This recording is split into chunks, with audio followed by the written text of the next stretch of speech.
Isang magandang hapon po sa inyong lahat. Ito po ang inyong Kuya Attorney Noel na muli nagbabalik sa inyo upang magbigay na naman ng panibagong kaalamang legal. Bago ako magsimula ay binabati ko yung aking mga subscribers. Tuwan-tuwa po tayo. Naka-reach na tayo ng 75,000. Pasang-awa na. Opo, 75,000 subscribers na po tayo. Yung aking mga viewers na bago pa lang napapagawi dito, mag-subscribe po kayo. I-share ninyo, tapos kung nagustuhan niyo yung vlog ko, mag-like po kayo. Opo. Tayo ay nagpapasalamat at patuloy na lumalaki ang ating audience at maraming naniniwala sa ating mga vlogs. Okay, so ngayon meron tayong panibagong topic. Ito po ay tungkol naman ulit sa desisyon ng korte tungkol sa mga lupa at iba pa, mga civil cases. Ito ba ay mayroong tinatawag na prescription o naglalaps ba ito? O kumbaga sa madaling salita, nag-e-expire ba ang desisyon ng korte? Sasagutin po natin yan.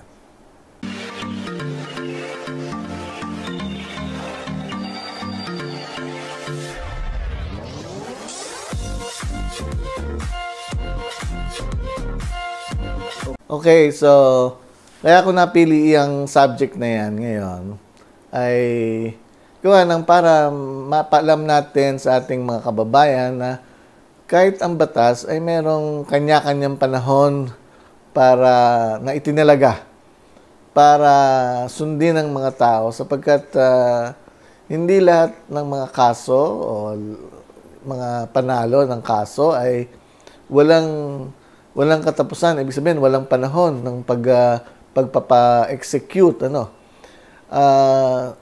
Ganun din yung mga kasong ipa-file natin sa korte na meron ding mga period o panahon na itinalaga ang batas para i-file ang mga kaso sapagkat yun ay pagpapatunay na yung ating karapatan ay pinaglalaban natin agad. Hindi pwede tayong matulog sa ating karapatan. Tutulog 30 years, 40 years, ngayon lang marirealize, pwede palang maging kanya yung lupa, pero huli na ang lahat. Okay, so balik tayo sa topic natin, yung desisyon ng korte tungkol sa lupa at iba pang civil cases. Meron bang prescription yan? Nagpe-prescribe ba? O yung tinatawag na, kumbaga nga, nag-e-expire ba yan? Actually, 10 taon lang ang binibigay ng korte na pagpapatupad o pag-e-execute ng desisyon. Pero, nahati pa yan. Yung first 5 years, pagkatapos ng isang kaso, meron ng desisyon, meron ng finality, or yung tinatawag na entry of judgment, walang apila. So, ang kailangan lang ng tao dyan o ng plaintiff na nanalo o yung nanalo ay yung kailangan lang yung lawyer niya mag-file ng motion to execute judgment or yung tinatawag na motion to issue writ of execution. Magpa-file ang lawyer noon sa korte pagkatapos ay bibigyan ng judge ang sheriff ng writ of execution para ipatupad na yung naging desisyon doon sa kaso na yon. Ngayon, kung halimbawa, hindi mapaalis ang mga nandun sa lugar na yon o nire-recover ang possession, humihingi naman ng tulong ang sheriff sa kapulisan natin para ma-execute yung decision ng korte.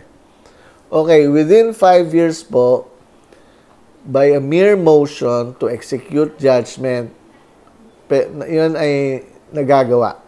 Pwedeng gawin sa korte.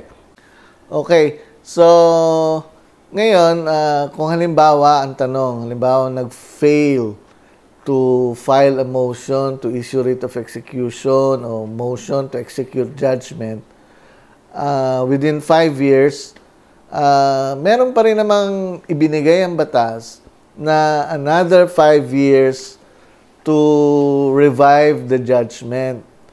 Pero itong revival of judgment ay hindi ito by mere motion, kundi magfa-file ka ng panibagong civil action for the revival of judgment. Ibig sabihin, ipa-file mo yung kaso ulit sa sa korte para lang mabigyang bisa o mabuhay muli yung desisyon ng korte. At yun ay, siyempre magpe-present ka doon na meron ng desisyon dati, eto na ang naging desisyon ng korte, binubuhay mo lamang ang desisyon na yon. Pero yon kailangan ay isang civil action na to file that in court. Yan ay sa loob din ng 5 taon.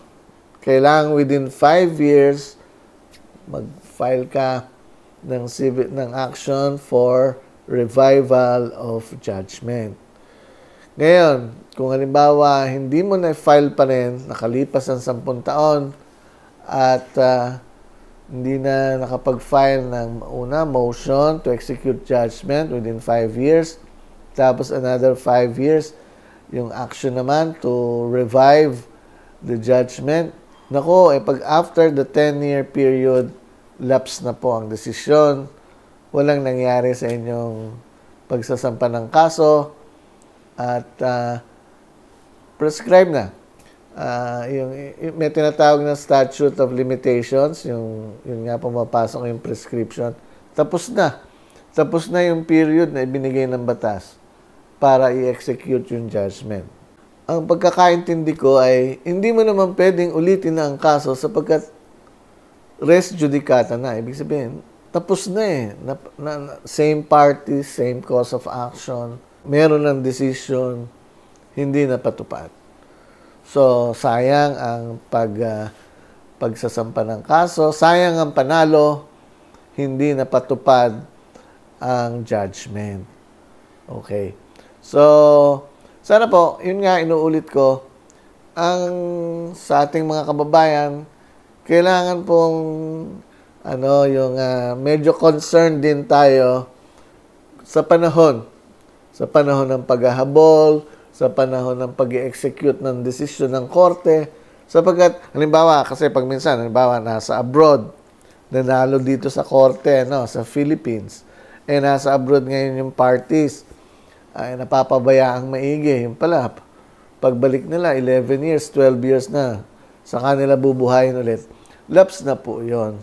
Lapse na. Kasi 10-year period is given by the court to execute judgment or to file an action for the revival of judgment.